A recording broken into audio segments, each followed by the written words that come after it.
ఈ రెచ్చగొట్టడం కంటిన్యూ అయితే గనక కాపులే రివోల్ట్ అవుతారు, కార్యకర్తలే రివోల్ట్ అవుతారని గ్రహించి మధ్యలో స్పీచ్ ఆపేశారు. అది లేదంటే ఇంకా 10 నిమిషాలు మాట్లాడదు. అంటే దాన్ని బట్టి ఓ రకంగా ఈయన్ని సరిగ్గా లోకేష్ కంటే కూడా చాలా జాగ్రత్తగా బాధ్యతగా తీసుకున్నట్టు. లోకేష్ అంటే తన వారసుడిగా తీసుకోవాలి. పవన్ కళ్యాణ్ దారి తప్పుతున్నటువంటి పవన్ కళ్యాణ్ దారికి పెట్టేటటువంటి తండ్రి పాత్ర పోషించారు.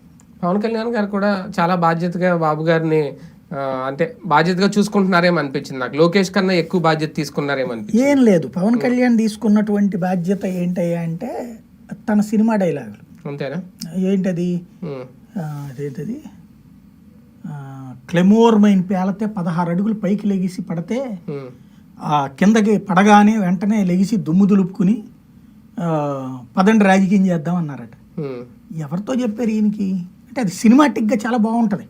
సినిమాల్లో హీరో ఇప్పుడు జీవితం తుపాకులు పుచ్చుకుని మిషన్ గన్లు పుచ్చుకుని కాల్చి పడేస్తూ ఉంటుంటారు. నేను ఈ మిలిటరీ వాళ్ళ దగ్గర, నేవీ వాళ్ళ దగ్గర AK-47లో ఇవన్నీ కూడా చూసా, ఆపరేషన్ ఎట్లా ఉంటుంది ఇవన్నీ కూడా.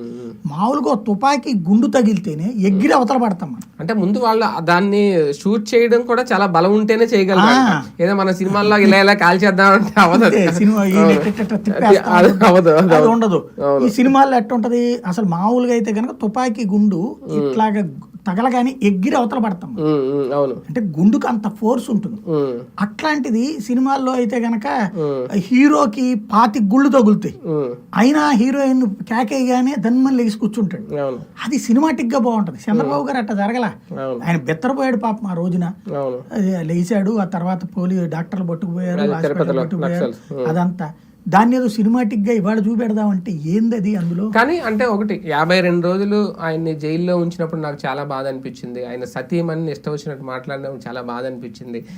ఆయన పార్టీ కోసం నేను వచ్చాను, ఆయన కోసం నేను వచ్చానంటే అక్కడ ఎందుకో లోకేష్ గారి కన్నా ఎక్కువ బాధ్యత తీసుకున్నారేమో అయితే అనిపించింది ఆ డైలాగులు ఉన్నప్పుడు. బేసిక్ గా ఆయన ఏంటంటే ఆయన వ్యూహం ఇక రెండో కోణమే ఆలోచించాలి.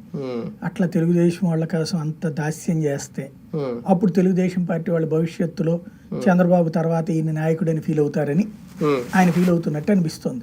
జెండా సభతో ఆ రోజు ఇద్దరం ఒక రకంగా మా బంధం ఎంత బలంగా ఉంది అని చూపించుకున్నారా అక్కడ వాళ్ళిద్దరు? ఆ సభ పెట్టడం వెనక అజెండా ఏంటి?